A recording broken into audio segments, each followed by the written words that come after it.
Hello students, आज वाले lecture में अपन कंटिन्यू करते हैं ग्रेविटेशन को और आज वाला लास्ट लेक्चर होगा अपना।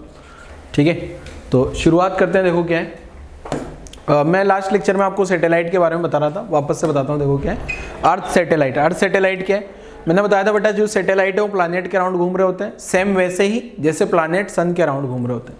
ठीक है, तो ये अर्थ आ गया, सैटेलाइट आ गई। सैटेलाइट क्या होगी, वो सारे ऑब्जेक्ट जो अर्थ के अराउंड घूम रहे हैं। ठीक है, और मोशन ऑफ, ये सारी कहानी मैं आपको लास्ट लेक्चर में भी समझाया था, आप लोगों ने नोट्स भी बनाए होंगे। और मून जो है अर्थ का नेचुरल सैटेलाइट है। सैटेलाइट का जो पाथ है सर्कुलर भी हो सकता है और एलिप्टिकल भी हो सकता है। ये सैटेलाइट का मोशन मैंने लास्ट लेक्चर में आपको बता दिया था। ये सैटेलाइट उड़ गया, घूमने लग गया है। ठीक है, अर्थ के चारों ओर घूम रहा है और यहीं पे अपन ने लेक्चर क्लोज कर दिया था लास्ट लेक्चर। ठीक है, और लास्ट लेक्चर में अपन ने एस्केप वेलोसिटी वगैरह की भी बातें करी थी, वो आप फॉर्मूले आपको याद होंगे। ठीक है, चलो आगे बढ़ते हैं हम। नेक्स्ट एक टर्म आती है time period of earth satellite. ये जो अर्थ के अराउंड जो सैटेलाइट घूम रहा है, अगेन अपन ये मान लेंगे सर्कुलर मोशन में घूम रहा है, तो उसका जो टाइम पीरियड होता है वो कितना होता है, वो सोल्व करते हैं, फिर एनर्जी के बारे में बात करेंगे। ठीक है, तो टाइम पीरियड ऑफ सैटेलाइट की बात कर लेते हैं अपन कि जो अर्थ के अराउंड जो सैटेलाइट घूम रहा है उसका टाइम पीरियड कितना होगा। तो ये मान लिया मैंने अर्थ है बेटा, ये अपने पास अर्थ आ गई और अर्थ जो है, अर्थ का रेडियस और मास लिख दिया मैंने m एंड r। ठीक है, अब जो सैटेलाइट अपने पास है, जो सैटेलाइट घूम रहा है अर्थ के अराउंड, उसका मुझे टाइम पीरियड चाहिए। अब जरूरी नहीं है ये ऐसे ही घूमे, अब की बार मैं अलग डायग्राम बनाता हूँ। ये अपने पास सैटेलाइट ऐसे घूम रहा है, अब की बार यहाँ पे जो सैटेलाइट है ना, अभी सैटेलाइट ऐसे घूम रहा है, ये सैटेलाइट आ गया। अब इसका मुझे टाइम पीरियड चाहिए। ठीक है, तो इस सैटेलाइट का जो टाइम पीरियड होगा बेटा, उसको मैंने टी मान लिया, कैपिटल टी। इसको मैंने कैपिटल टी मान लिया, टाइम पीरियड ऑफ सैटेलाइट को। ठीक है, तो यहाँ पे चाहो तो आप यहीं पे लिख सकते हो ब्रैकेट में, टाइम पीरियड जो है ये कैपिटल टी है। तो टाइम पीरियड क्या लिखा जा सकता है बेटा, टाइम पीरियड जो होगा इसको मैं लिख दूँ डिस्टेंस अपॉन स्पीड से, डिस्टेंस अपॉन स्पीड। ये फॉर्मूला आपको याद होगा। ठीक है, आपको पता है ये जो सैटेलाइट है वो कांस्टेंट स्पीड से घूम रहा है, ये ऐसे ऐसे घूम रहा है। ठीक है ना, सैटेलाइट, तो डिस्टेंस कितना चलता है ये 2πr स्मॉल आर अपॉन इसका स्पीड, ऑर्बिटल स्पीड मैंने बताया था अभी आपको। यहाँ जो नीचे ऑर्बिटल स्पीड आ जाएगा, नीचे कौन सी स्पीड आ जाएगी, ऑर्बिटल स्पीड। तो ऑर्बिटल स्पीड लिख दो यहाँ पे। यहाँ जो ये स्पीड है ना, ये स्पीड है, ये ब्रैकेट में लिख लिया मैंने, कौन सा स्पीड लिख देंगे अपन, ऑर्बिटल स्पीड। तो ऑर्बिटल स्पीड का फॉर्मूला आप लोगों को बताया था gm/r। ठीक है, तो ऐसे टाइम पीरियड जो आ जाता है अपने पास, ये आ गया बेटा कितना, 2π√r³ अपॉन gm। यहीं से वो फॉर्मूला भी डेराइव हो जाता है बेटा, जो केपलर्स लॉ था ना, t² प्रोपोर्शनल टू √r³ आ रहा है, sorry t proportional to √r³ आया है, तो t² प्रोपोर्शनल टू क्या हो जाएगा, r³। कौन सा लॉ था है, ये था अपने पास कौन सा, केपलर्स थर्ड लॉ। ठीक है, Kepler's third law, t² proportional to r³ बोला। तो नोट कर लो बेटा यहाँ तक की कहानी। याद रखने की कोई ज़रूरत नहीं, कुछ नहीं याद रखना। ये बेसिक फॉर्मूला आपको पता होगा टाइम पीरियड का, बेसिक फॉर्मूला टाइम का पता होगा, डिस्टेंस अपॉन स्पीड। तो आप ये जो भी डिस्टेंस है उसमें स्पीड का डिवाइड कर लेना। डिस्टेंस कितना चलेगा, ये सैटेलाइट पूरा घूम लेगा यहाँ से यहाँ तक, तो डिस्टेंस कितना चल गया होगा, 2πr। r क्या है, ये जो सैटेलाइट है उसका अर्थ के सेंटर से डिस्टेंस जो है वो r बोल दिया। ये सैटेलाइट जो है ना वो r रेडियस में घूम रहा है यहाँ से। ठीक है, बाकी आपको सारे नोटेशन पता ही है, कौन कौन सी टर्म किस किस को रिप्रेजेंट कर रही है। तो नोट कर लो जरा टाइम पीरियड ऑफ सैटेलाइट। और टाइम पीरियड ऑफ सैटेलाइट का कोई सिंगल फॉर्मूला आपको याद नहीं रखना है। ठीक है, वीडियो पॉज करो, नोट करो बेटा, जल्दी से नोट करो, फटाफट फटाफट। चलो गया। नेक्स्ट क्या आ गया अपने पास बेटा, एनर्जी ऑफ सैटेलाइट। जो भी सैटेलाइट घूम रहा है उस सैटेलाइट की एनर्जी क्या है पढ़ेंगे, फिर उससे रिलेटेड एक क्वेश्चन कर लेंगे। तो वो एनर्जी के बारे में भी समझ लेते हैं बेटा। देखो क्या है, ध्यान से समझना, वापस से आसान सी चीज़ें, अगर आपको पता होगा तो सब कुछ समझ आएगा। ये मैंने अर्थ मान लिया बेटा, ये जो है अपने पास अर्थ आ गई, धरती माता, और अर्थ का मास m मान लिया, रेडियस r मान लिया। अब जो सैटेलाइट अर्थ के अराउंड घूम रहा है, अब को मैं सैटेलाइट ऐसे घुमाता हूँ। सैटेलाइट कैसे भी घूम सकता है बेटा, कोई दिक्कत नहीं, इसलिए मैं हर बार अलग अलग डायग्राम बना रहा हूँ ताकि आप कंफ्यूज ना हो। ये अपने पास सैटेलाइट आ गया, ये सैटेलाइट आ गया, और ये सैटेलाइट जो है r रेडियस में घूम रहा है, ये r रेडियस में घूम रहा है यहाँ पे। ठीक है ना, तो अब जो सैटेलाइट का मास मैंने मान लिया स्मॉल m, तो मैं पोटेंशियल एनर्जी क्या लिख दूंगा, पहले पोटेंशियल एनर्जी लिख लूँ क्या, potential energy of satellite, potential energy of satellite.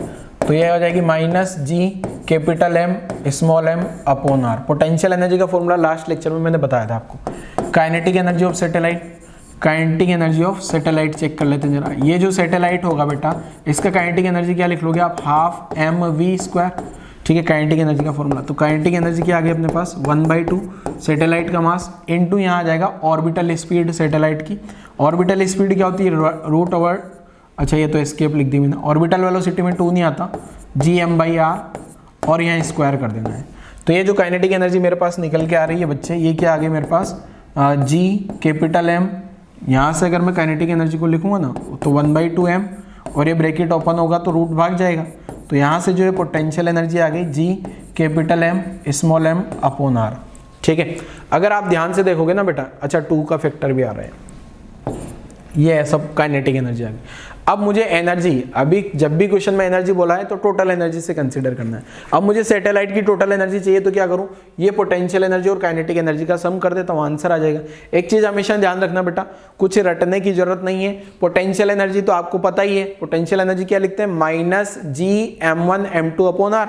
तो यहाँ एक मास तो अर्थ का कैपिटल M हो गया, एक सैटेलाइट का स्मॉल m हो गया, और दोनों के बीच का सेपरेशन स्मॉल r हो गया। ठीक है, और काइनेटिक एनर्जी निकालना है सैटेलाइट का तो हाफ mv² लिख दो, कोई दिक्कत नहीं। ऑर्बिटल वेलोसिटी का फॉर्मूला आप लोगों ने लास्ट लेक्चर में पढ़ा ही है, √gm/r। ये काइनेटिक एनर्जी आ गई। तो यहाँ तक की कहानी लिखो बेटा जल्दी से। ठीक है, यहाँ तक की कहानी लिखो, फिर मैं टोटल एनर्जी बताता हूँ आपको, टोटल एनर्जी क्या होगी। ठीक है, चलो टोटल एनर्जी लिखते हैं जरा। देखो आप लोगों को पता है पोटेंशियल एनर्जी क्या आ गई, potential energy minus G capital M small m upon are, ये यहाँ से लिख लिया। ठीक है, ऐसे ही मैं काइनेटिक एनर्जी यहाँ से लिख लेता हूँ। तो काइनेटिक एनर्जी क्या हो जाएगा अपने पास, काइनेटिक एनर्जी क्या हो गया बेटा, G capital M small m upon 2r, ये काइनेटिक एनर्जी आ गई। अब टोटल एनर्जी पता करता हूँ, इन दोनों का सम कर लेता हूँ। ठीक है, तो टोटल एनर्जी ऑफ सैटेलाइट क्या हो जाएगा, टोटल एनर्जी ऑफ सैटेलाइट, इन दोनों को ऐड कर लें, किस किस को, potential energy plus kinetic energy को। ठीक है, टोटल एनर्जी को मैं TE से डिनोट कर लेता हूँ। तो TE क्या आ गया अपने पास, पहले मैंने पोटेंशियल एनर्जी लिखा minus G capital M small m upon r, plus kinetic energy क्या आ गया, G capital M small m upon 2r। अब यहाँ से सिंप्लीफाई करूंगा तो टोटल एनर्जी में एक टर्म कॉमन आ रही है बेटा, G capital M small m upon r वाली टर्म तो कॉमन आ गई, या -1 बचेगा, साथ में 1/2 बचेगा। ठीक है, देखो जरा कहानी, -1 + 1/2 करोगे तो कितना आ गया, G capital M small m upon r into ये -1/2 हो जाएगा क्या, -1/2 हो गया। तो अपने पास जो टोटल एनर्जी निकल के आई बेटा, यही minus G capital M small m upon 2r। कुछ नहीं रटने की जरूरत है, बस आपको पोटेंशियल एनर्जी का डायरेक्ट फॉर्मूला पता है, काइनेटिक एनर्जी में हाफ mv² लगा लेना, दोनों को ऐड करना तो टोटल एनर्जी आ जाएगी। ठीक है, अब देखो क्या है, इसके बाद जो है मैं रिलेशन निकालता हूँ जरा। देखो ये वाला तो आपको ऑलवेज याद होगा क्या, ये तो आपको याद है ही सही, इसमें कुछ जरूरत नहीं है याद करने की, और ये याद है तो बाकी सारी कहानी कैसे याद करनी। देखो अगर मैं टोटल एनर्जी निकाल रहा हूँ, तो अगर मैं टोटल एनर्जी देखूँ बेटा, तो ये जो टोटल एनर्जी है आप ध्यान से देखो, ये पोटेंशियल एनर्जी डिवाइड बाई 2 है। ये जो पोटेंशियल एनर्जी है ना, इसमें एक यहाँ पे अगर मैं 2 का फैक्टर लगा देता हूँ तो ये टोटल एनर्जी आ गई क्या। ठीक है, पोटेंशियल एनर्जी में तो मैंने क्या लिख दिया, potential energy divide by 2, total energy जो भी होगी वो क्या हो जाएगी, पोटेंशियल एनर्जी डिवाइड बाई 2 हो गया। क्लियर है। दूसरा रिलेशन लिखता हूं जरा। सेकंड वाला रिलेशन जो है, टोटल एनर्जी जो है बेटा आप लोग देख रहे होंगे काइनेटिक एनर्जी की टर्म में, देखो क्या है, टोटल एनर्जी बरोबर काइनेटिक एनर्जी ये है क्या। इस काइनेटिक एनर्जी के आगे आपको कुछ नहीं लगाना, एक माइनस लगा दो बस। टोटल एनर्जी जो है माइनस ऑफ काइनेटिक एनर्जी, मतलब दोनों का मैग्नीट्यूड सेम है। देखो यहां से जो मैग्नीट्यूड यहाँ आ रहा है ना, G capital M small m upon 2r, वही यहाँ आ रहा है G capital M small m, बस ये माइनस का सही ना, वहाँ माइनस नहीं। तो टोटल एनर्जी जो है वो माइनस ऑफ काइनेटिक एनर्जी हो जाएगी। क्लियर है, कोई दिक्कत नहीं।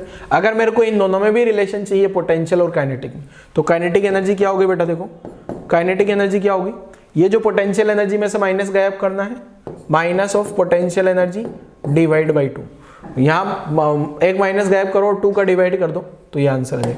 तो मैं ये बोलूंगा बेटा कि ये वाले जो मैंने रिलेशन लिखे हैं ना, ये वाले रिलेशन आप लोगों को याद होने चाहिए। आपको फॉर्मूला याद करने के लिए नहीं बोल रहा मैं, बट ये रिलेशन आपको याद होंगे तो सारी चीजें आपको पता लग जाएगी तुरंत से। क्लियर है, तो नोट कर लो जरा, total energy equal to potential energy upon 2।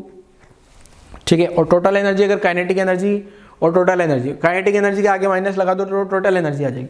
जैसे क्वेश्चन हो अपने पास क्या कि जो क्वेश्चन में आपको ऐसा बोल दिया जाए कि जो काइनेटिक एनर्जी है वो 10 जूल है, तो टोटल एनर्जी क्या आ जाएगी, टोटल एनर्जी आ जाएगी -10 जूल। ये वाला रिलेशन लगाऊंगा तो आंसर आ जाएगा।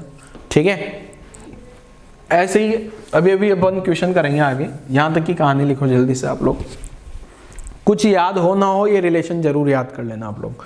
ठीक है, रिलेशन ऐसे याद होने चाहिए कि मतलब कुछ गड़बड़ नहीं होना चाहिए, थोड़ा सा भी गड़बड़ हो गया ना तो गायब हो जाएगा सब कुछ। या तो आप डेराइव कर लेना रिलेशन, अगर रिलेशन ही पूछ ले तो ठीक है, डेराइव भी कर सकते हो आप। ठीक है, या फिर याद रख सकते हो।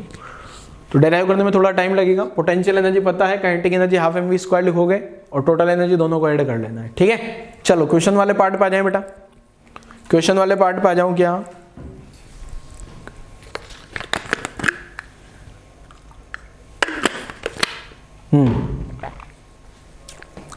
वीडियो पॉज करके आपने यहां तक की कहानी लिखा होगा। एनर्जी ऑफ सैटेलाइट मैंने समझा दिया। अब नेक्स्ट देखो क्या है, आसान है क्वेश्चन। ये अर्थ का मास दिया है, ये चंदा मामा का मास है। The mass of the earth and that of the moon is the gravitational constant. ये वैल्यू सबको पता होता है, फिर भी क्वेश्चन में दे दिया। The potential energy of this system, इस सिस्टम का पोटेंशियल एनर्जी ये दिया है, माइनस भी लगा रखा है साथ, -, joule. The mean distance between earth and moon, earth और मून के बीच का डिस्टेंस कितना होगा पता करो जरा। ये पोटेंशियल एनर्जी है बेटा, तो पोटेंशियल एनर्जी का फॉर्मूला लगा लेना। जल्दी से सोल्व करो जरा, वीडियो पॉज करो, क्वेश्चन सोल्व करो और फटाफट से आंसर देखो जरा कौन सा आंसर आ रहा है। ठीक है, चलो मैं सोल्व कर दूं क्या। तो ये क्वेश्चन का जो बेटा पोटेंशियल एनर्जी का फॉर्मूला आप लोगों को पता होगा, -G capital M small m upon R। Capital M अर्थ का मास मान लिया, स्मॉल m चंदा मामा का मास मान लिया, दोनों के बीच का डिस्टेंस पता करना है। ये आ रही है -7.79 × 10⁻28, कोई दिक्कत नहीं है। G का वैल्यू पुट कर लिया, G का वैल्यू क्या आ गया, -6.67 10⁻11। अर्थ का मास कितना आ गया बेटा, 6 × 10⁻24 इंटू मून का मास कितना आ गया, 7.4 × 10⁻22 अपॉन R मुझे कैलकुलेट करना है। ठीक है, अब यहां से पावर की कैलकुलेशन करते हैं जरा। पावर की कैलकुलेशन करूं क्या, ये 10 पावर यहां बचेगी कितनी, 4 पावर बचेगा ना, तो 4 और यहां से गायब करूंगा तो यहां कितना हो जाएगा 18 में से 11 और गायब हो गया तो 10 पावर 7। ठीक है, 10 पावर कितना आ गया अपने पास 7। क्लियर है। तो 10 पावर 7 तो ये बचा, ये R को इधर ला देते हैं। ठीक है, R क्रॉस मल्टीप्लाई होगी। अब मैं अगर इसको ऑलमोस्ट इससे गायब कर दूं तो यहाँ आंसर कितना आ जाएगा अपने पास, 6 × 6 ऑलमोस्ट 36 के समथिंग जो भी आएगा ना, 36 पॉइंट समथिंग। तो अपने पास जो आंसर आ जाएगा क्या आ जाएगा बेटा,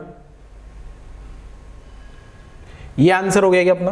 R का जो वैल्यू आ गया ये 3.8 इंटू, इसको मैं यहाँ से लिखूँ 3.6 × 10⁸ मीटर। तो अपना आंसर हो गया फर्स्ट ऑप्शन। ठीक है, एग्जैक्ट कैलकुलेशन करने की जरूरत क्यों नहीं पड़ी मेरे को, क्योंकि जो ऑप्शन है वो इसी टाइप से है। यहाँ पावर देखो 2 है, यहाँ पावर 4 है, यहाँ पावर 5 है, यहाँ पावर 8 है, मतलब बहुत दूर दूर तक की पावर आ रही है ना, तो अपने को एग्जैक्ट कैलकुलेशन पे जाने की कोई जरूरत नहीं है। ठीक है ना, क्योंकि अगर ये पास ऑप्शन होते हैं, जैसे पहला ऑप्शन है 3.8 × 10⁸, अगला होता 3.7, ये 3.37 × 10⁸, फिर अपने को कंफ्यूजन होता है कि ये वाला लगाएं कि ये वाला लगाएं, बट इसमें कोई दिक्कत ही नहीं है। ठीक है ना, तो क्लियर है। मैंने कैसे कैलकुलेशन करी, फॉर्मूला लिख दिया, पहले पावर का कैलकुलेशन कर लिया। ठीक है, 10 पावर कितना बचेगा, यहाँ 7 बचा, बाकी इसको मैंने एज इट इज माइनस उड़ जाएगा, ये माइनस से माइनस गायब हो जाएगा। ये 7.74 से मैंने अप्रोक्स 7.4 को उड़ा दिया, और मैंने 6 × 6 किया, 6.67 को भी मैंने 6 मान लिया, 6 × 6 को 36, और इस टाइप से मतलब कैलकुलेशन स्पीड बढ़ती है ऐसे बेटा। ठीक है, थोड़ा अप्रोक्सीमेशन पर ऑप्शन देख लेते हैं एक बार ना, बिना ऑप्शन देखे काम करोगे तो फिर गड़बड़ हो जाएगा। ठीक है, नोट करो जल्दी से यहाँ तक की कहानी। आसान सा क्वेश्चन था, आप लोगों का आंसर आना चाहिए था बेटा इसका, ऑप्शन भी दिए मैंने इसके। चलो आगे बढ़ते हैं। एग्जैक्ट कैलकुलेशन मल्टीप्लाई डिवाइड सबको करना आता है। चलो अगला क्वेश्चन पे आ जाते हैं। अगला क्वेश्चन क्या है देखो, a body of mass m rises up to height h = r/5। ठीक है, एक बॉडी का मास m मान लिया आपने, कितना हाइट पे चला गया वो, r/5 पे, from the earth surface, earth की सरफेस पे, where r is the earth radius, r जो है यहाँ अर्थ का रेडियस मान लेना है, एंड जो स्मॉल g है वो gravitational acceleration due to gravity at earth surface. Find the increase in potential energy, तो पोटेंशियल एनर्जी उसका, उस बॉडी का पोटेंशियल एनर्जी कितना बढ़ गया होगा ये आपको पता करके बताना है। तो जल्दी से बताओ, जरा जल्दी से बताओ बेटा, फटाफट से। क्वेश्चन मैंने आपके लिए क्लियर कर दिया है, इसका बॉडी का पोटेंशियल एनर्जी कितना बढ़ गया होगा ये बताना है आपको। चलो सोल्व करें। चलो पहले तो कुछ समझदार बच्चों ने क्या किया होगा, पहले तो ये देखते हैं जरा, कुछ बच्चों ने क्या किया होगा। देखो सर ये अर्थ आ गई हमारे पास, ठीक है, और ये बॉडी आ गई,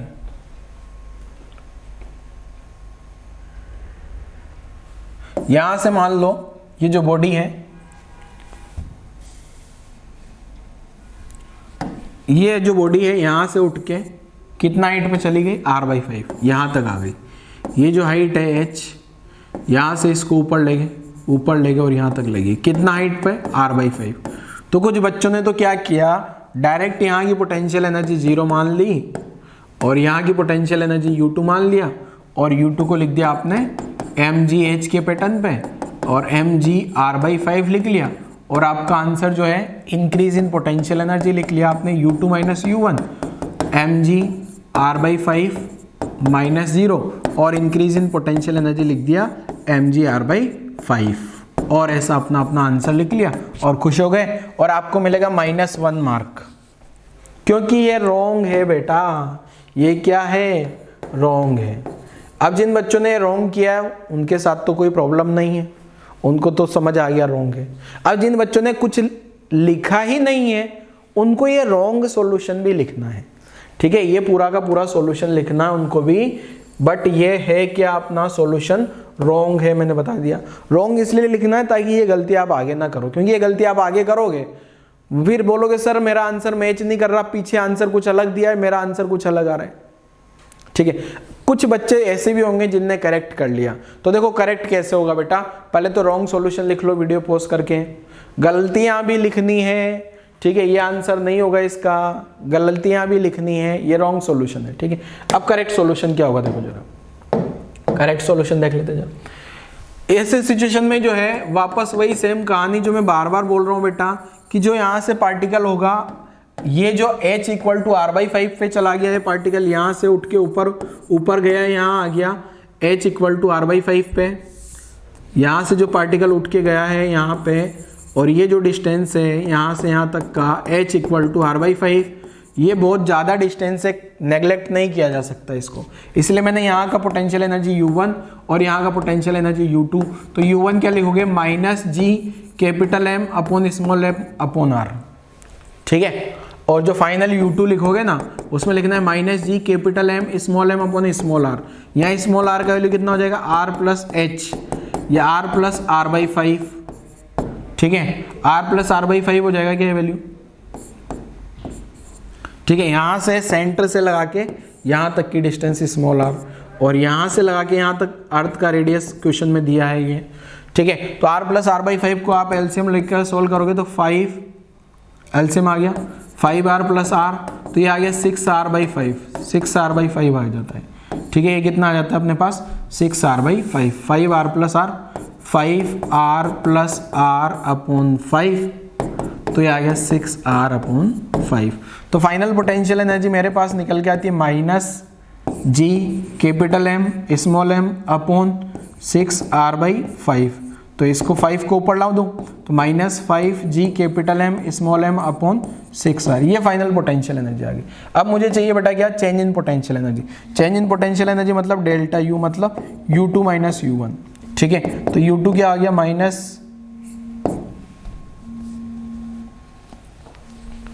U2 का वैल्यू रखें और U1 का वैल्यू रखें, तो U2 क्या आ गया, -5G capital M small m upon 6r, minus G capital M small m upon R, ठीक है।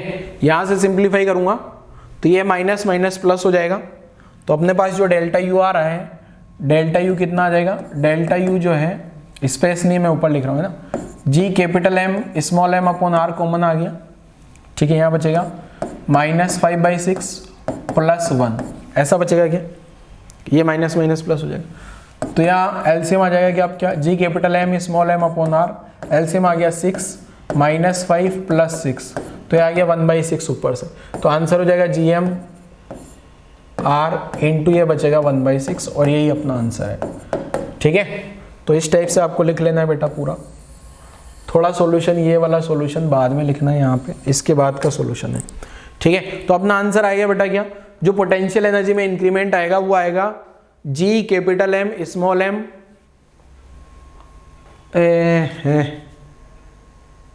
यहां पे गड़बड़ कर दिया अपन ने, 1 मिनट रुको जरा, यहां कैपिटल आ रहेगा,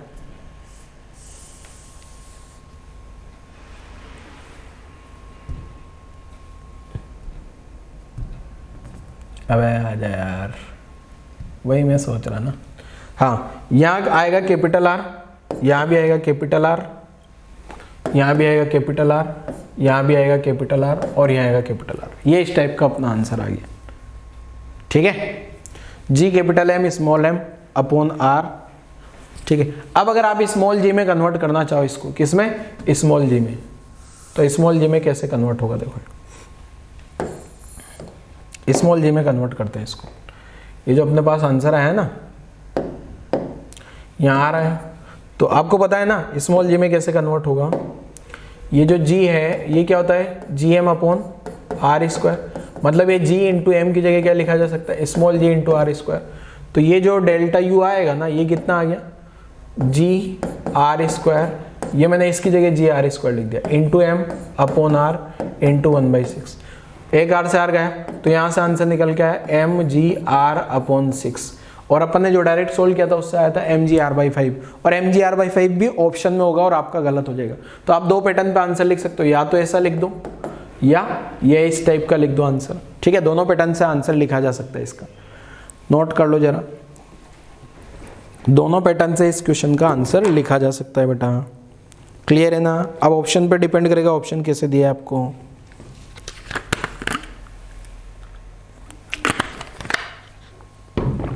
चलो नेक्स्ट क्वेश्चन पे आ जाते हैं, गायब कर दें इसको, वीडियो पॉज करके लिख लेना, गायब हो रहा है, डिश किया हूं, गायब।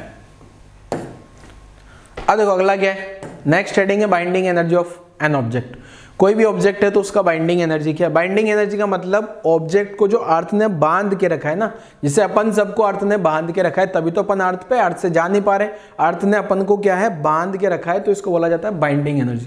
तो बाइंडिंग एनर्जी क्या है, देखो उसका लैंग्वेज में ये इस टाइप से, minimum energy that is supplied to an object for its escape. कोई भी ऑब्जेक्ट को अगर मुझे एस्केप कराना है, मतलब मैं भाग जाऊं, तो कितना एनर्जी देना पड़ेगा, बाइंडिंग एनर्जी के बराबर। बाइंडिंग एनर्जी के बराबर की एनर्जी दे दूं ना, तो वो ऑब्जेक्ट क्या हो जाता है, भाग जाता है, ठीक है, अर्थ से छोड़ के। तो जो बाइंडिंग एनर्जी है from the earth gravitational force is, ठीक है, अर्थ ग्रेविटेशनल फील्ड, ये बाइंडिंग एनर्जी का डेफिनेशन। मैथमेटिकली इसका जो बाइंडिंग एनर्जी होगी वो क्या हो जाएगी, टोटल एनर्जी का माइनस। ध्यान रखना, मैथमेटिकली जो बाइंडिंग एनर्जी है वो क्या होता है, टोटल एनर्जी का माइनस। फॉर्मूला, जो भी टोटल एनर्जी आती है ना, ये याद रखना, बाइंडिंग एनर्जी जो है वो टोटल एनर्जी के आगे एक माइनस और लगा दूं तो वो बाइंडिंग एनर्जी हो जाती है मैथमेटिकली। मीन्स ये जो ऑब्जेक्ट है ना, इस बाइंडिंग एनर्जी ने इधर बांध के रखा है, मैं मतलब मैं यहाँ से कितना एनर्जी दूं कि भाग भाग के इनफाइनाइट पहुंच जाए, तो वही एनर्जी को अपन बाइंडिंग एनर्जी बोल देते हैं। क्लियर है। मैथमेटिक्स से देखा जाए तो बाइंडिंग एनर्जी क्या है, टोटल एनर्जी के बराबर। मतलब कोई भी ऑब्जेक्ट को अगर बाहर फेंकना है तो कितना एनर्जी देना होगा, बाइंडिंग एनर्जी के बराबर। और इसको आप एस्केप एनर्जी भी बोल सकते हो, एस्केप एनर्जी, ठीक है। चलो भाग गया, आगे बढ़ते हैं। नेक्स्ट आ गया angular momentum of satellite. Angular momentum L से डिनोट करते हो क्या, कोई भी सैटेलाइट घूम रहा है तो उसका एंगुलर मोमेंटम कितना होगा। या तो आप डायरेक्ट mvr लिख दो, डायरेक्ट जो है वैसे आपको पता होगा, ये जैसे अर्थ है, अर्थ के अराउंड ये सैटेलाइट घूम रहा है, अर्थ के अराउंड जो है ये मान लिया मैंने अर्थ, और इसके अराउंड ये सैटेलाइट घूम रहा है। ये सैटेलाइट मान लो ऑर्बिटल स्पीड v0 से चल रहा है, तो इसका एंगुलर मोमेंटम क्या लिख दूंगा मैं, मैग्नीट्यूड में rp sin थीटा, ठीक है। ये मैग्नीट्यूड पता है ना, तो एंगुलर मोमेंटम क्या हो जाएगा, l। कैलकुलेट करो जरा आप लोग कितना है, यहां से यहां तक का रेडियस ये r मान लिया मैंने, r पी की जगह क्या लिखा जा सकता है, सैटेलाइट का मास इंटू वेलोसिटी। पी की जगह क्या लिख सकता हूँ मैं, सैटेलाइट का मास इंटू सैटेलाइट का वेलोसिटी इंटू साइन 90। या फिर आपको डायरेक्ट पता होगा एंगुलर मोमेंटम mvr, केमिस्ट्री में पढ़ा होगा mvr equal to nh/2π। Electron जो है वह h/2π के मल्टीपल में घूम रहा होता है न्यूक्लियस के अराउंड। ये न्यूक्लियस के अराउंड इलेक्ट्रॉन घूम रहा है, पता है ऐसा एंगुलर मोमेंटम। h/2π का मल्टीपल होगा बोर सेकंड पोस्टुलेट। ठीक है, चलो जानने देते हैं। तो ये जो एंगुलर मोमेंटम मैंने डेराइव भी करा दिया, ये अगर किसी को डायरेक्ट नहीं पता तो अभी वहाँ डायरेक्ट लिखा हुआ आ जाएगा। ठीक है, तो ये प्रूफ करना है अगर किसी को तो ये लिख लेना आप लोग। ठीक, चलो एंगुलर मोमेंटम क्या आ गया, mv0r। अब यहाँ v0 की जगह अगर मैं क्या लिख दूं, ऑर्बिटल वेलोसिटी। v0 क्या है, ऑर्बिटल वेलोसिटी। ऑर्बिटल वेलोसिटी को अगर मैं रख के सिंप्लीफाई करूंगा तो ये आ जाएगा, जरा आप लोग अभी लास्ट में लिख दूंगा मैं ना। चलो मैं लिख देता हूं इसको पहले, है ना, कैसे आता है देखो इसका, अगर किसी को जानना हो तो। सबसे पहले तो mv0r कैसा आया इसका प्रूफ भी देख लेते हैं। ये तो मैंने अभी भी बता दिया आपको। यहां पे मान लेते हैं अपन, ये अर्थ आ गई। ठीक है, ये अर्थ का एक सैटेलाइट घूम रहा है यहाँ पे, ये सैटेलाइट v0 स्पीड से घूम रहा है। तो एंगुलर मोमेंटम क्या लिख दोगे आप, rp sin theta. Vector form में पता होगा ना, r क्रॉस p पढ़ाया था बेटा। ठीक है, तो मैग्नीट्यूड आ गया, r की जगह r, p की जगह आ गया mv0, थीटा की जगह आ गया sin 90। ठीक है, तो एंगुलर मोमेंटम क्या आ गया, r m v0। sin 90 की वैल्यू सबको पता है, sin 90 का वैल्यू तो 1 हो जाता है। तो ये एंगुलर मोमेंटम कितना आ गया मेरे पास, m v0 इंटू r। अब ऑर्बिटल वेलोसिटी पता है क्या आपको, orbital velocity root gm by small r into r, ऐसा लिखा जा सकता है क्या बेटा। ठीक है, अब मैं क्या कर रहा हूँ, सबको रूट के अंदर, जैसे यहाँ लिखा हुआ है ना सब रूट के अंदर है, तो मैं सबको रूट के अंदर ले जाऊँ तो क्या हो जाएगा, ये m अंदर आएगा तो m square, g capital m small r, और ये वाला r भी अंदर आएगा तो r स्क्वायर, ये वाला r भी अंदर आएगा तो क्या लिख दूंगा, r स्क्वायर आ गया। ठीक है, अब यहाँ से सिंप्लीफाई करोगे तो वही आ गया, देखो root over g capital m small m r यहाँ स्क्वायर। ठीक है, तो ये मैंने प्रूफ भी कर दिया। चाहो तो आप प्रूफ भी लिख सकते हो या डायरेक्ट याद रखना है तो डायरेक्ट याद रखो। डायरेक्ट याद रखने की जरूरत नहीं है इसको, एंगुलर मोमेंटम को ऐसा प्रूफ कर लेना आप जब भी क्वेश्चन आ जाए तो। ठीक है ना, कोई जरूरत नहीं है डायरेक्ट। तो यहाँ तक की कहानी लिखो जल्दी से। एंगुलर मोमेंटम ऑफ सैटेलाइट, ये जो सैटेलाइट है, ये सैटेलाइट का मास m मान लिया। ठीक है, सैटेलाइट का मास m मान लिया, एंगुलर मोमेंटम आ गया। नोट करो जल्दी से यहाँ तक की कहानी, फिर आगे समझते हैं जरा क्या।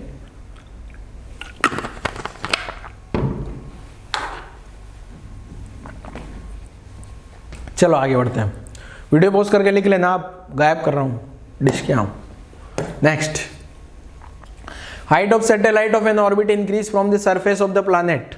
मतलब क्या कर रहा हूं मैं, जो सैटेलाइट जो घूम रहा था ना बेटा, उसका हाइट बढ़ा दिया। जैसे मान लो ये अर्थ है, पहले सैटेलाइट यहां घूम रहा था, यहां था सैटेलाइट, अब मैंने बढ़ा के इसको सैटेलाइट का हाइट बढ़ा दिया, ये हाइट बढ़ा के यहां ऊपर ला दिया। तो ऐसी सिचुएशन में क्या होगा, पोटेंशियल एनर्जी पे क्या फर्क पड़ेगा, काइनेटिक एनर्जी पे क्या फर्क पड़ेगा, एंगुलर मोमेंटम पे क्या फर्क पड़ेगा, और टोटल एनर्जी पे क्या फर्क पड़ेगा, ये सारी कहानी बतानी है। तो यहाँ पे देखो जरा, अगर मैं हाइट बढ़ा दूंगा तो r बढ़ जाएगा, तो एंगुलर मोमेंटम भी क्या बढ़ जाएगा, एंगुलर मोमेंटम भी बढ़ जाएगा। g तो कांस्टेंट है, कैपिटल M अर्थ का मास, स्मॉल m सैटेलाइट का मास, इसका मतलब एंगुलर मोमेंटम क्या हो जाएगा, बढ़ जाएगा। पोटेंशियल एनर्जी भी इंक्रीज कर जाएगी। पोटेंशियल एनर्जी कैसे इंक्रीज करेगी अभी बताता हूँ आपको। सोचना है जरा, जो सैटेलाइट है ना, जैसे ये तो अपने पास अर्थ आ गई, अर्थ को थोड़ा बड़ा बनाया, सैटेलाइट पहले यहाँ घूम रहा था, बाद में थोड़ा और रेडियस बढ़ा दिया उसका। ठीक है ना, हाइट ऑफ द सैटेलाइट, ये हाइट बढ़ गई क्या सैटेलाइट की, पहले यहाँ घूम रहा था बाद में यहाँ घूम रहा। तो हाइट बढ़ाने से क्या होगा, ये एंगुलर मोमेंटम तो बढ़ जाएगा क्या, साथ में काइनेटिक एनर्जी। काइनेटिक एनर्जी क्या हो जाएगी, इसकी वेलोसिटी कम हो जाएगी।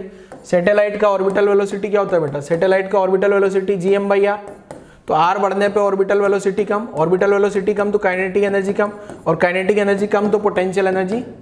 अच्छा, काइनेटिक एनर्जी कम हो गई, अब पोटेंशियल एनर्जी कैसे चेक करें बेटा, पोटेंशियल एनर्जी का फॉर्मूला है क्या, minus g capital M small m upon r। ठीक है, अब r का वैल्यू ज्यादा करने पे, r का वैल्यू ज्यादा करने पे g capital M small m upon r, ये वाला वैल्यू तो कम होगा, बट ये माइनस में है ना, तो बढ़ जाएगा क्या। जैसे मान लो ये वैल्यू कम हुआ मैग्नीट्यूड, बट पोटेंशियल एनर्जी का जो यहाँ माइनस लग रहा है ना आगे, इसका मतलब जो है पोटेंशियल एनर्जी इंक्रीज करेगी। कैसे करी देखो मैं बताता हूँ। आर का वैल्यू बढ़ाने पे जो ये वाला फैक्टर है, ये G capital M small M upon are, ये वाला फैक्टर कम हो जाएगा क्या? मान लो पहले वाला फैक्टर 4 था, फिर 3 हो गया, फिर 2 हो गया, तो यहाँ माइनस माइनस माइनस लगा हुआ है ना, तो -2 और -3 में बड़ा कौन होगा? -3 ज्यादा होगा ना, फिर -2 बड़ा होगा। क्लियर है? तो इसका मतलब हुआ क्या, आर का वैल्यू बढ़ाने पे, ये जो आर का वैल्यू इंक्रीज करने पे, ये G capital M small M ये तो डिक्रीज होता है, बट पोटेंशियल एनर्जी इंक्रीज होती है क्योंकि एक माइनस लगा हुआ है यहाँ पे। ठीक है, तो ध्यान रखना। काइनेटिक एनर्जी बता दी मैंने, और ऐसे सेम टोटल एनर्जी में भी आ जाएगा। तो ये potential energy increases, kinetic energy decreases, orbital velocity decreases, root g/r आता है ना, टोटल एनर्जी इंक्रीजेस। जो टोटल एनर्जी होती है वो भी पोटेंशियल एनर्जी के जैसे ही होगा ना। टोटल एनर्जी में क्या होता है, टोटल एनर्जी को अगर 2 से डिवाइड कर दूं तो पोटेंशियल एनर्जी बढ़ जाती है ना। ठीक है, चलो यहां तक की कहानी समझ में आ गई। Period of revolution increases, t² proportional to r³ होता है क्या? t² proportional to r³। Angular momentum नहीं पूछा है, पूछा होता तो यहां से डायरेक्ट लिख देता। ठीक है, चलो नोट कर लो जरा ये कहानी। डायरेक्ट कुछ याद रखने की जरूरत नहीं है, फॉर्मूले से अपन कैलकुलेट करेंगे सारी कहानी। चलो एंगुलर मोमेंटम हो गया। Next, the shape of the orbit of the satellite depends on its velocity. कोई भी जो सैटेलाइट है या कोई भी ऑब्जेक्ट है या सैटेलाइट है, उसके वेलोसिटी पे डिपेंड करेगा उसका शेप। ठीक है, तो क्या है देखो, अगर मान लो ये VO है ना, ये ऑर्बिटल वेलोसिटी है। VO क्या है? ये ऑर्बिटल वेलोसिटी जो होता है root gm upon small r। उससे कम स्पीड में अगर सैटेलाइट को दे दूं तो ये जो है ग्राउंड पे हिट करेगा। V less than V0, the satellite fall on the ground like a projectile in a parabolic path। Next क्या है, अगर V बराबर V0 दे दिया जाए, V बराबर V0 दे दिया जाए तो उसका ऑर्बिट कैसा होगा बेटा? Circular orbit. Next,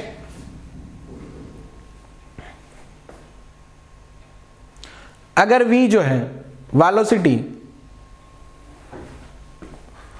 orbital velocity से ज्यादा है और एस्केप वेलोसिटी से कम है, तो इसका पाथ जो होगा ना वो एलिप्टिकल पाथ होगा। ठीक है, 1 मिनट रुकिएगा जरा, 1 minute.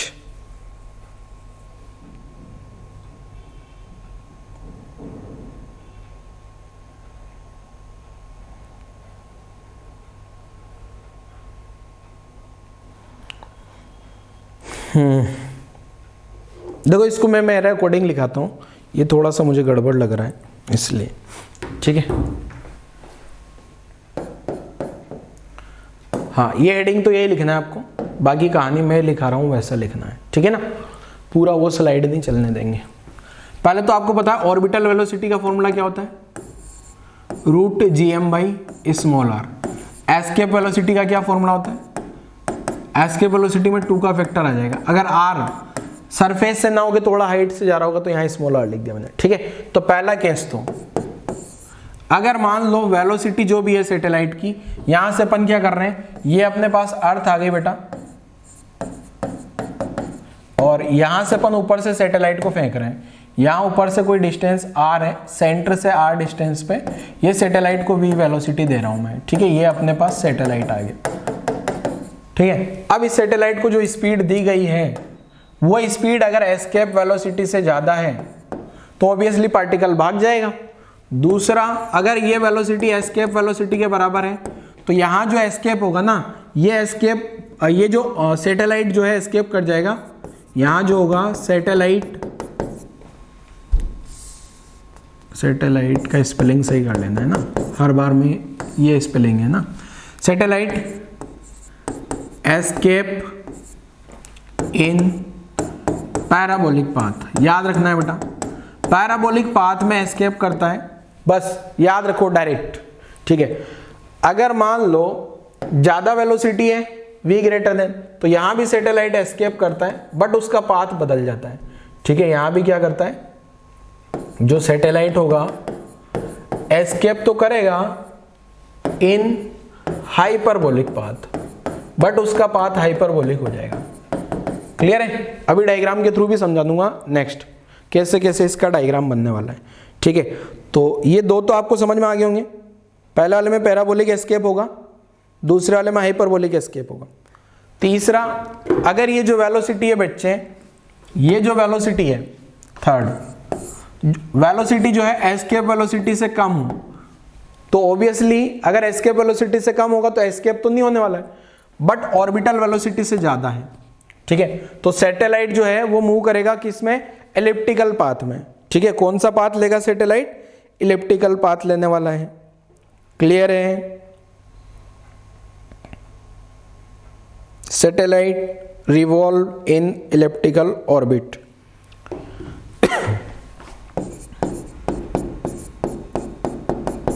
Satellite revolve in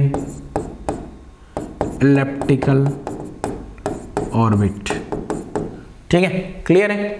next, अगर ये वेलोसिटी फोर्थ, अभी आपको लिखना नहीं है, मैं और चेंजेस करूंगा थोड़ा। वेलोसिटी अगर मैं ऑर्बिटल वेलोसिटी के बराबर दे दूं तो जो सैटेलाइट घूमेगा वो कैसे पाथ में घूमेगा? Satellite revolve in circular path, ठीक है। फिफ्थ, अगर v less than velocity escape velocity orbital velocity से भी कम दे दिया जाए तो भी सिचुएशन में जो सैटेलाइट होगा ना, ये सिचुएशन में भी जो सैटेलाइट है वो सर्कुलर पाथ में घूमेगा। Satellite revolve in elliptical path.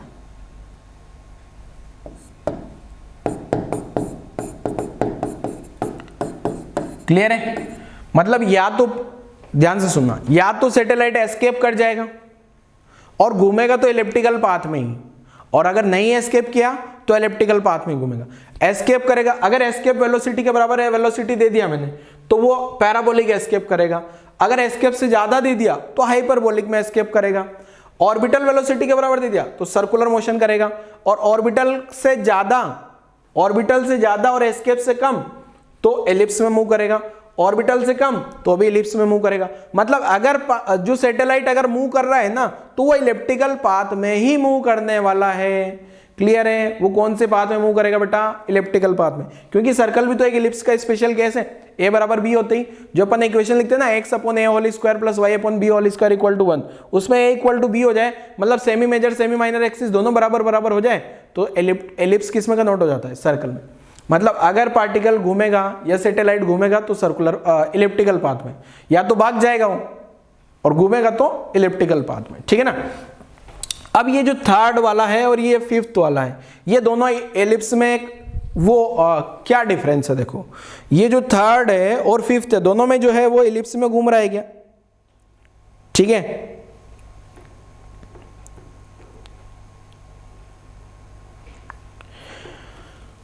और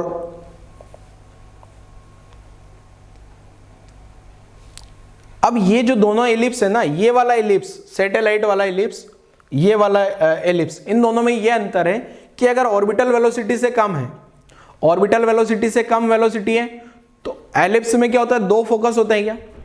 एलिप्स में अपने पास क्या होता है बेटा? दो फोकस होते हैं, और दोनों फोकस में से एक फोकस पे क्या हो जाएगा?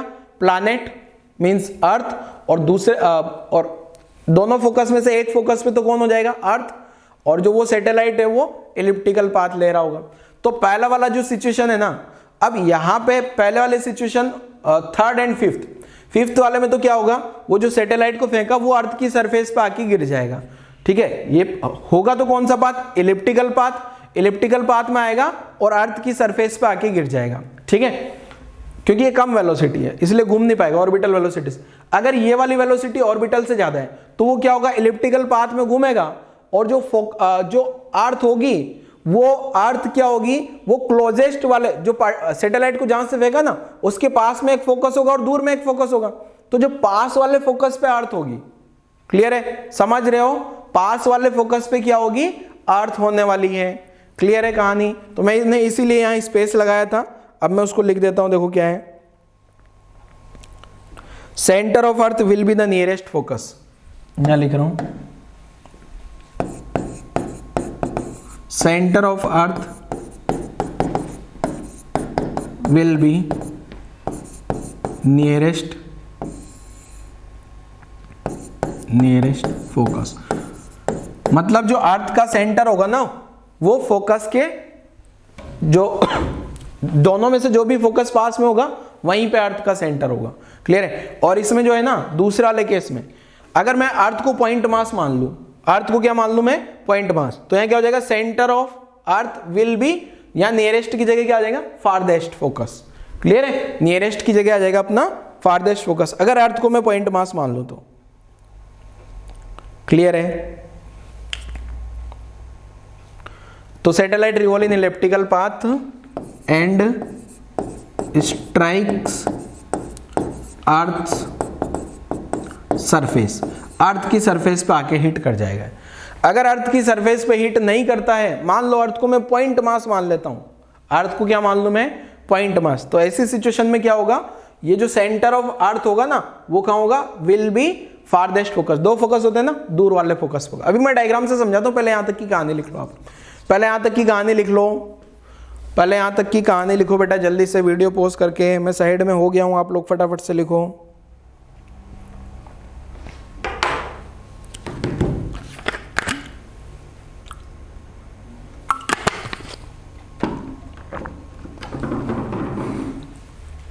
देखो क्या है, कहानी सब लोगों ने लिख लिया हो गया। तो अब मैं यहां से क्या समझाना चाह रहा हूं, इसको गायब कर देते हैं पहले, तो ये गायब, ठीक है। तो अब यहां से क्या आएगा बेटा, अब मैं डायग्राम के थ्रू समझाता हूं। पहले तो ये वाली कहानी समझाता हूं आपको, इलिप्स वाली कहानी, इलिप्टिकल पाथ वाली। जैसे मान लो ये अर्थ आ गया मेरे पास, ये अर्थ है, और दूसरे वाले सिचुएशन में भी ये अर्थ है, ठीक है। अब पहली सिचुएशन में मैंने क्या किया, यहां से सैटेलाइट को फेंक रहा हूं, यहां से मैंने सैटेलाइट को फेंका, ये सैटेलाइट को फेंका, ये अर्थ का सेंटर आ गया। तो यहां से जो सैटेलाइट को फेंक रहा हूं ना, ये स्पीड मान लो, ये जो स्पीड है ये ऑर्बिटल स्पीड से तो ज्यादा है बट एस्केप वेलोसिटी से कम है, तो ये एलिप्स में घूमेगा, ये इस टाइप के एलिप्स में, ये एलिप्स में घूम रहा है, ये इस टाइप के एलिप्स में घूमेगा, ठीक है। और ये एलिप्स में आपको पता है दो फोकस होते हैं, तो एक जो पास वाला फोकस है ना F1, उस पर तो अर्थ हो जाएगी, और दूर वाला फोकस क्लोज रहेगा, कोई दिक्कत नहीं। ये अर्थ आ गई और ये अपने पास सैटेलाइट आ गया, ठीक है। क्लियर है। पास वाले फोकस पे हो गया, कब, जब स्पीड जो है ऑर्बिटल से ज्यादा और एस्केप से कम हो। अब दूसरे वाले में वापस वहीं पे सेम, ये जो स्पीड है लेस देन ऑर्बिटल स्पीड हो, तो अब ऐसी सिचुएशन में क्या होगा, वापस यहां बनेगा फोकस, इलिप्स बनेगा, बट होगा क्या, जैसे अर्थ को मैंने ये मान लिया, ये क्या मान लिया, अर्थ का सेंटर, तो ये वाला जो यहां इलिप्स बनेगा ना वो इस टाइप से बनेगा। मैंने इस टाइप से इसलिए बनाया क्योंकि ये आके टकरा गया होगा यहाँ पे, ठीक है। पूरा इलिप्स कंप्लीट नहीं होगा, पूरा इलिप्स कंप्लीट नहीं होगा, इसलिए मैंने यहाँ डैश डैश बना लिया, और एक फोकस यहाँ होगा, तो ये वाला फोकस F1 यहाँ आ गया, F2 यहाँ आ गया। मतलब अभी जो अर्थ का सेंटर है, अर्थ यहाँ पे अगर आप लोग देख यहाँ जो अर्थ का सेंटर है वो अर्थ का सेंटर नियर वाला फोकस है, इसमें अर्थ का सेंटर कौन सा वाला है। वैसे हकीकत में तो क्या होगा, ये सैटेलाइट यहाँ के अर्थ की सरफेस पर टकरा गया। अगर मैं अर्थ को पॉइंट मास मान लूं, अगर अर्थ को क्या मान लूं मैं, पॉइंट मास, अगर अर्थ को पॉइंट मास मान लिया जाए तो अर्थ कहां होगी, फारदेस्ट वाले फोकस पे होगी। क्लियर है। तो ये डायग्राम बनाने के लिए बोल रहा था मैं, यही समझाना चाह रहा था आपको।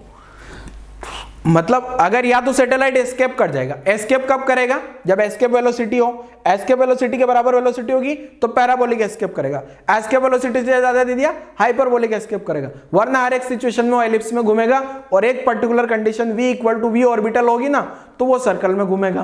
क्लियर है। कहानी नोट कर लो जरा यहाँ तक की, डायरेक्ट याद रखनी है, इसमें ज्यादा दिमाग नहीं लगाना कि सर पैराबोलिक हाइपरबोलिक क्यों हो रहा है, उस पर दिमाग नहीं लगाना, ठीक है ना। चलो नोट करो जरा यहाँ तक की कहानी। चलो अब ये इसको तो गायब कर रहा हूं मैं, ये नहीं लिखा रहा मैं, ये डायग्राम आ गया अपने पास, ये डायग्राम देखो। अब आप लोग ये डायग्राम भी बना लेना आप लोगों को। देखो ये अर्थ आ गया बेटा, ये अपने पास ये जो है ये तो धरती माता आ गई, ठीक है। अब अगर मान लो ये वेलोसिटी एस्केप वेलोसिटी से ज्यादा है तो ये वाला डायग्राम देख रहे होंगे आप, हाइपरबोलिक एस्केप हो जाएगा, इसमें ये पैराबोलिक एस्केप हो गया। v equal to orbital velocity के बराबर दे दिया तो ये वाला सर्कल बन गया। अगर ऑर्बिटल वेलोसिटी से ज्यादा है, ऑर्बिटल वेलोसिटी से ज्यादा है और एस्केप वेलोसिटी से कम है तो ये ऐसा एलिप्स आ गया, ये ऐसा एलिप्स है ये, ठीक है ना। आप लोग ध्यान से देखो जरा, एक सर्कल है और एक एलिप्स है, उसमें ध्यान अंतर समझ आना चाहिए। एक पाथ इसमें नहीं बनाया गया है, चाहो तो उसको भी बना सकते हो आप। वो वाले पाथ में क्या होगा, ये जो पार्टिकल है ना वो यहां आके ऐसे गिर जाएगा, इसमें ये वाले सिचुएशन के लिए v जो है लेस देन ऑर्बिटल हो जाएगा, और ये इसमें ये फोकस, ठीक है, अर्थ जो है। ये वाला जो एलिप्स बना ना, एक एलिप्स जो ये वाला बन रहा है, ये वाला एलिप्स जो है, ये वाले एलिप्स में तो अर्थ का जो फोकस, ये वाले एलिप्स का फोकस F1 यहाँ होगा और F2 यहाँ होगा, और जबकि ब्लू वाले ये जो ब्लू वाला इस वाली सिचुएशन में F1 यहाँ होगा और F2 यहाँ होगा। क्लियर है? नोट कर लो जरा डायग्राम को, डायग्राम को नोट करो। v less than v not वाला भी बना सकते हो चाहो तो आप लोग, ठीक है। और ये डायग्राम नोट कर लो जल्दी से, ठीक है। चलो गायब। Next satellite. अब सैटेलाइट की थोड़ी कहानी समझ लेते हैं। सैटेलाइट क्या क्या है देखो, दो टाइप के सैटेलाइट होते हैं, एक तो जियो स्टेशनरी सैटेलाइट, दूसरा पोलर सैटेलाइट। तो जो जियो स्टेशनरी सैटेलाइट है बेटा, ये कैसे घूमते हैं? जियो स्टेशनरी का मतलब ये रेस्ट में होते हैं हमेशा, ठीक है, रेस्ट में होते हैं, अर्थ के रेस्ट में। मतलब जितना अर्थ घूम रही है ना, जैसे मान लो ये बोतल जो है ना, ये बोतल मान लेते हैं अपन क्या है, बोतल जो है सैटेलाइट और मैं अर्थ हूँ, और मैं अर्थ जो हूँ मैं अपनी एक्सिस के अराउंड घूम रहा हूँ कितना, 24 आवर्स में एक सर्कल कंप्लीट कर लूंगा क्या, ठीक है। अब अगर मान लो जैसे जैसे मैं घूम रहा हूँ ये सैटेलाइट मेरे सामने रहता है हमेशा, मान लो ये सैटेलाइट का टाइम पीरियड भी 24 आवर आ जाए, तो ये जैसे मैं घूम रहा हूँ और ये बोतल भी ऐसे घूमे, तो ये जो बोतल होगी ये जियो स्टेशनरी सैटेलाइट होगी। जियो स्टेशनरी सैटेलाइट क्यों? क्योंकि हमेशा मेरे सामने रहेगी ना, तो मुझे क्या लगेगा कि ये सैटेलाइट तो रेस्ट में है, ठीक है। तो ऐसे सैटेलाइट को अपन बोल देते हैं कि बेटा जियो स्टेशनरी सैटेलाइट। क्लियर है? तो जियो स्टेशनरी सैटेलाइट का टाइम पीरियड 24 आवर अर्थ के बराबर। तो यहाँ लिखा है time period of satellite in circular orbit around the earth must be equal to rotational period of earth. Clear है? तो ऐसे सैटेलाइट को अपन ने जियो स्टेशनरी सैटेलाइट बोल दिया। और जियो स्टेशनरी सैटेलाइट सेम वैसा ही घूमता है जैसा अर्थ घूम रही है अपने एक्सिस के अराउंड। तो अगले पॉइंट में आपको समझ आ जाएगा। देखो, the orbit of geostationary satellite is known as geosynchronise orbit. ये तो ठीक है, ये रहा। Direction of rotation of geostationary satellite is from west to east, जैसा अर्थ घूम रही है, ठीक है। अगला पॉइंट आ जाएगा, the height of geostationary satellite above the equatorial plane must be above. ये कैसे आती है वो भी कैलकुलेट करके बता दूंगा, ठीक है। Use of geostationary satellite आप लिख लेना। अर्थ का शेप साइज कैसा है उसका पता लगाने में, एटमॉस्फेयर का पता स्टडी वगैरह करने में, कम्युनिकेशन सिस्टम में। कम्युनिकेशन सिस्टम मतलब जैसे मान लो अपन ने एक सैटेलाइट लगाया, जैसे अपने पास सिग्नल आते हैं ना, अपने पास घरों में टीवी चल रहा है, मोबाइल चल रहा है, उन सभी पे सिग्नल आ रहे हैं। तो वो क्या होगा, जैसे अपन ने सैटेलाइट लगा दिया यहाँ पे सैटेलाइट, तो यहाँ से जो सिग्नल आएगा ना, जैसे अभी यहाँ पे कोई भी जो शेप होता है ना, अर्थ जो रोटेट करती है, जैसे मान लो यहाँ इंडिया, इस जगह पे इंडिया आ रहा है, तो इंडिया का जो सैटेलाइट होगा जियो स्टेशन, वो हमेशा इंडिया के सामने रहेगा, तो ही तो वो सिग्नल भेज पाएगा ना। अगर जियो स्टेशनरी सैटेलाइट नहीं है तो ऐसे ऐसे घूमेगा, इंडिया का सैटेलाइट फटाफट से घूम के चला गया तो पता नहीं कहाँ की जाके इन्फॉर्मेशन मिल जाएगी उसको। तो जियो स्टेशनरी सैटेलाइट कम्युनिकेशन में भी काम आते हैं, ठीक है। बाकी माइंस मिनरल वगैरह ये सब आप लोग पढ़ लेना। पोलर सैटेलाइट जो है पोलर प्लेन में घूमेंगे। सैटेलाइट पहले वो समझाता हूँ मैं, हाइट वाला समझा देता हूँ, ठीक है ना। हाइट जो है वो कितनी आ रही, देखो आपको टाइम पीरियड का फॉर्मूला मैंने बताया था 2πr अपॉन ऑर्बिटल स्पीड, ठीक है। मैं क्या समझाना चाह रहा हूँ पहले बताऊँ आपको। ये जो है ना,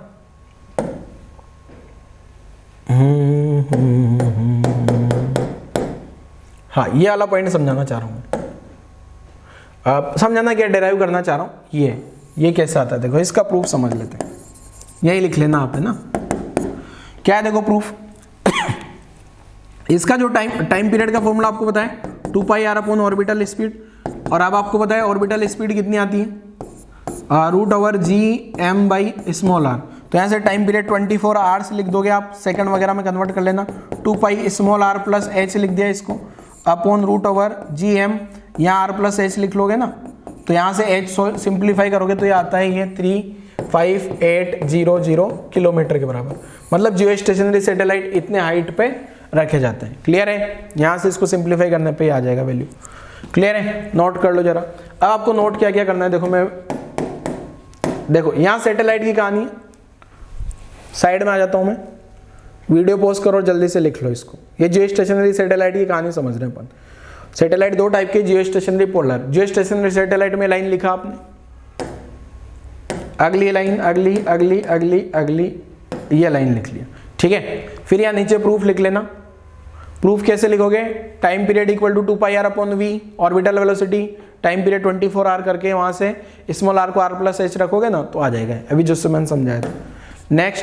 नेक्स्ट ये भी लिख लेना आप, यूज इसके सारे लिख लेना वीडियो पोस्ट करके। नेक्स्ट पोलर सैटेलाइट पा जाता है। पोलर सैटेलाइट पोलर प्लेन में घूम रहे होते हैं, मतलब नॉर्थ पोल और साउथ पोल दोनों इंक्लूड होंगे उसमें। तो देखो यहाँ पॉइंट आ गया क्या, पहला पॉइंट आ गया satellite which go around the pole of earth north and south, ठीक है, नॉन पोलर ऑर्बिट में घूम रहे होते हैं। Time period of polar satellite, इनका टाइम पीरियड 100 मिनट के अबाउट होता है। Height of the polar satellite above the earth surface 500 metre से 800 kilometre. Angle between equatorial plane और ऑर्बिटल प्लेन 90 डिग्री, ये सबको पता है। अब इसका यूज आ जाएगा, ये सबको लिख लेने हैं। ग्राउंड वाटर सर्वे में, wasteland map, identify source of pollution, detecting potential fishing zone, ठीक है, लोकेट द, ये सब लिख लेना आपको वीडियो पोस्ट करके, ठीक है। चलो अब यहाँ कहानी पे आते हैं। देखो काम की बात ये है, देखो यहाँ पे बेटा अर्थ क्या है, अर्थ आप सबको पता है इस एक्सिस के अबाउट घूम रही है। ये अपना होता है नॉर्थ पोल, ये वाला पॉइंट नॉर्थ पोल है और ये वाला पॉइंट अपने पास साउथ पोल है, ठीक है, क्लियर है। अब अर्थ अपने एक्सिस के अराउंड घूम रही है ऐसे, तो ये जो यहाँ ये जो सैटेलाइट होगा ना, ये जियो स्टेशनरी सैटेलाइट होगा, मतलब ये जियो स्टेशनरी, और ये जो ऑर्बिट होगा इसको बोला जाता है जियो स्टेशनरी ऑर्बिट, और सैटेलाइट को बोला जाता है जियो स्टेशनरी सैटेलाइट।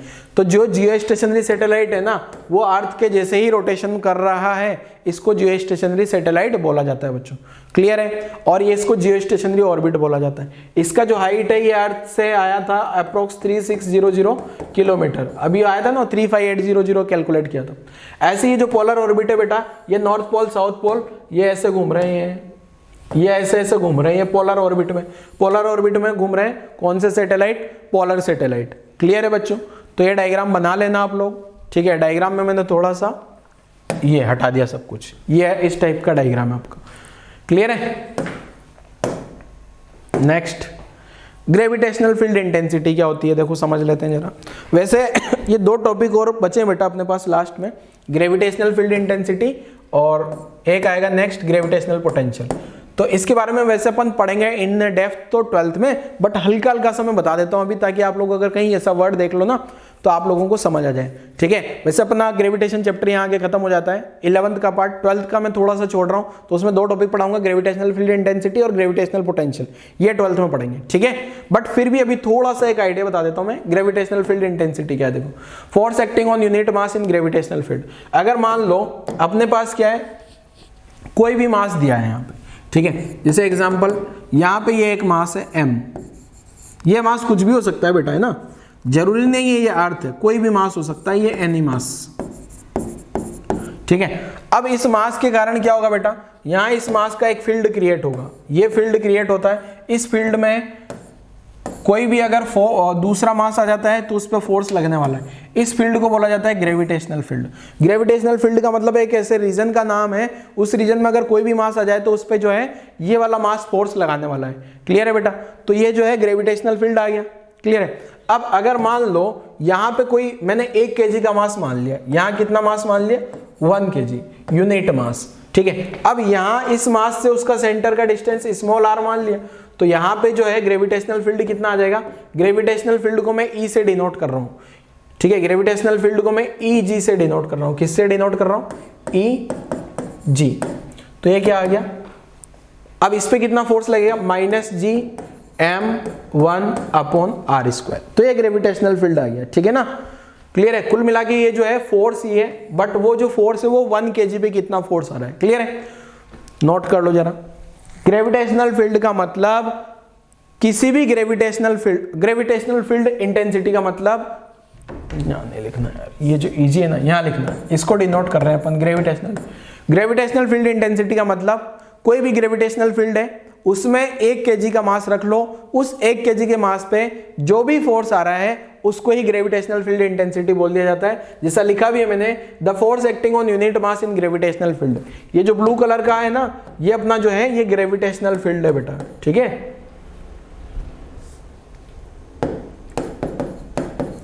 ग्रेविटेशनल फील्ड में मैंने ये 1 kg का मास मान लिया, उस पर जो भी फोर्स आएगा वो ग्रेविटेशनल फील्ड इंटेंसिटी। ऐसे ही नेक्स्ट वाला जो है ग्रेविटेशनल पोटेंशियल। ग्रेविटेशनल पोटेंशियल क्या है, देखो ग्रेविटेशनल पोटेंशियल। तो ग्रेविटेशनल पोटेंशियल को डिनोट कर रहे हैं अपन Vg से। तो ग्रेविटेशनल पोटेंशियल क्या है, देखो पोटेंशियल एनर्जी यह है gravitational potential energy of unit mass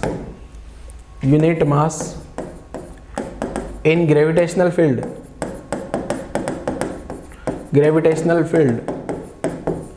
is called gravitational potential,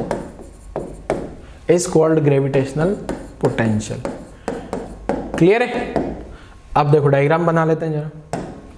मान लो अगेन ये मास मान लिया मैंने, कोई भी जनरलाइज, कोई जरूरी नहीं है आर्थी हो, एनी मास, कोई भी मास हो सकता है, ठीक है। यहाँ इसका ये 1 kg मान लिया मैंने, तो इसका जो पोटेंशियल एनर्जी वो कितना हो जाएगा बेटा, ये डिस्टेंस r है, तो इसका जो भी पोटेंशियल एनर्जी होगा ना u, वो कितना होगा -g(m)(1/r)। इसी को अपन ग्रेविटेशनल पोटेंशियल बोल देते हैं, क्लियर है। पिछले वाले में क्या किया था मैंने, जो फोर्स था उस फोर्स को क्या बोल दिया अपन ने, फोर्स को तो बोल देते हैं ग्रेविटेशनल फील्ड इंटेंसिटी।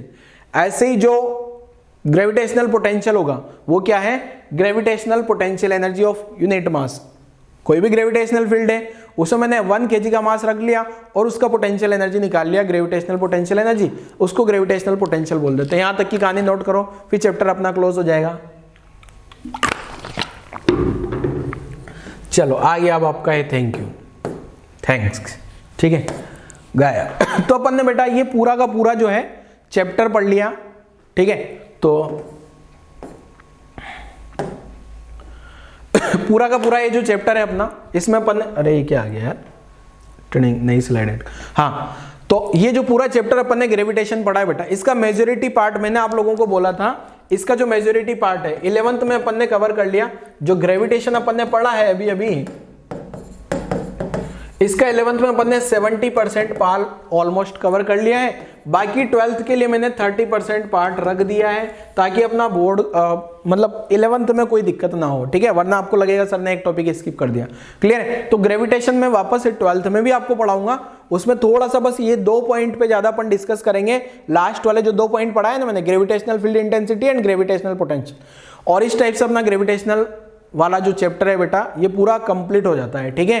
तो आप लोगों को अच्छे से पढ़ लेना है, केपलर्स लॉ आने चाहिए, escape velocity, orbital velocity, satellite, ये सारी कहानी बड़ी आसान सी है। और सबसे बढ़िया बात, जेई में क्वेश्चन आता है यहाँ पे, जेई मेंस में मान के चलो कि एक क्वेश्चन फिक्स है, नीट में 2 क्वेश्चन भी आ सकते हैं ग्रेविटेशन से, और जेई एडवांस में भी 1 या 2 क्वेश्चन, ठीक है, 1 या 2 क्वेश्चन। तो ध्यान रखना, इंपॉर्टेंट पार्ट है और आसान है, चैप्टर आसान है, इजीली स्कोर किया जा सकता है। ग्रेविटेशन वाले चैप्टर में कोई ज्यादा कुछ टफ नहीं होता है, क्लियर है बच्चों।